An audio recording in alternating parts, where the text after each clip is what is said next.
knees, elbows, feet, even lips. Any of those extra dry areas that always get exposed in the summertime, with this multi-purpose balm, I've got you covered. Hi guys, and welcome to WholeElise. I'm Elise, and today we're making an intensive moisturizing multi-purpose balm. This balm is kind of like a spot treatment for any of those stubborn, always dry, hard to moisturize areas. The point of a multi-purpose balm is actually to coat an area of dry skin, to prevent it from losing moisture and also to keep it soft and supple. This is an intensive treatment that you apply to specific areas of your skin that lose moisture quickly. So if you like the sound of that, then let's just get straight into it. Here's how to make a multi-purpose balm for extra dry skin. To make our multi-purpose balm, let's begin by measuring out our ingredients. Shea butter gives our balm a rich and creamy texture and is great for smoothing out the rougher areas of our skin. It's able to penetrate the outer layers to protect the skin from moisture loss. Avocado butter is easily absorbed for lasting moisture and softer skin. It's packed full of fatty acids that help improve the texture and elasticity of your skin. The key ingredient that makes our multi-purpose balm so effective in moisturizing extra dry areas is actually wax. I'm using candelilla, but beeswax or any vegan alternative will work. For the oils, I'm using jojoba and olive oil. Jojoba oil is the closest to our skin's natural oil. It's easily absorbed and is a particularly effective moisturizer. Once all your ingredients are measured out, combine the butters and wax in a heat-proof bowl. Multi-purpose balms are a great natural skincare DIY to make at home, because that way you can be sure that all the ingredients that you put in will work great on whatever areas of skin that you want to use this on. The shea and avocado butter help to give this balm a creamy consistency. Sometimes I find with store-bought balms that if they're just made out of oils and wax, they can come across a little bit greasy, so this is a great trick to get around that. It also has that right balance when it comes to texture. It's not too hard where you might struggle to rub it into your skin, but it's firm enough where it still can provide that much needed layer of protection by coating the dry areas of skin. I use jojoba and olive oil because they have amazing benefits for your skin, but you're not limited to those oils. In fact, you can substitute any ingredient that you like in this recipe. You don't even need to use shea or avocado butter. Instead, you might want to use something like mango or even cocoa butter, particularly if you want this balm to be effective on areas of skin that get stretch marks. Butters can be volatile, so it's important to use a gentle, low heat when melting them so that they retain all of their benefits. The wax will take the longest to melt, but once the shea and avocado butter along with the wax are completely melted, we can move on to adding the rest of our ingredients.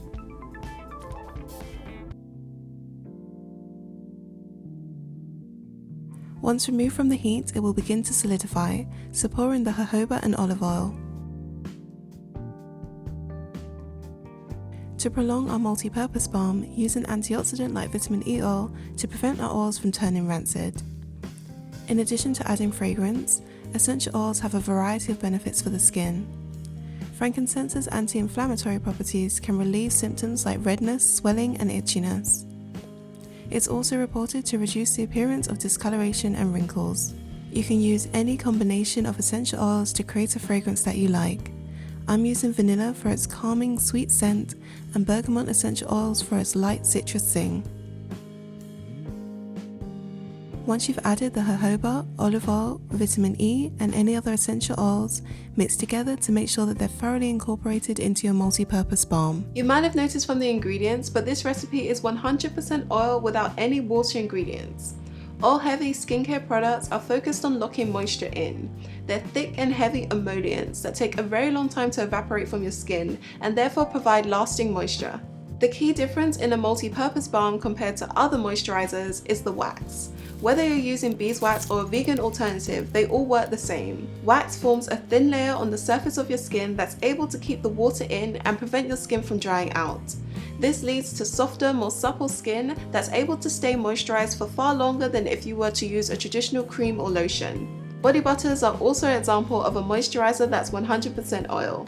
If rich and creamy is your thing, then check out my pumpkin spice body butter tutorial linked above. This is perfect for anyone who's looking for a richer moisturizer that you can use all over your body. I'd recommend keeping your multi-purpose balm in small travel-sized containers for easy access when you're out and about. Your balm will solidify when it's cooled, so it's important to fill your containers while it's still in its liquid form. For a level top, Pour your balm into a container on a flat surface and leave until it's hard. If it's still warm, don't put your lid on or you might get condensation that can affect its final texture.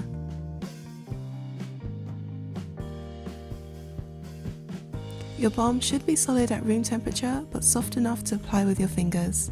Take a small amount and gently massage it into the areas with dry skin.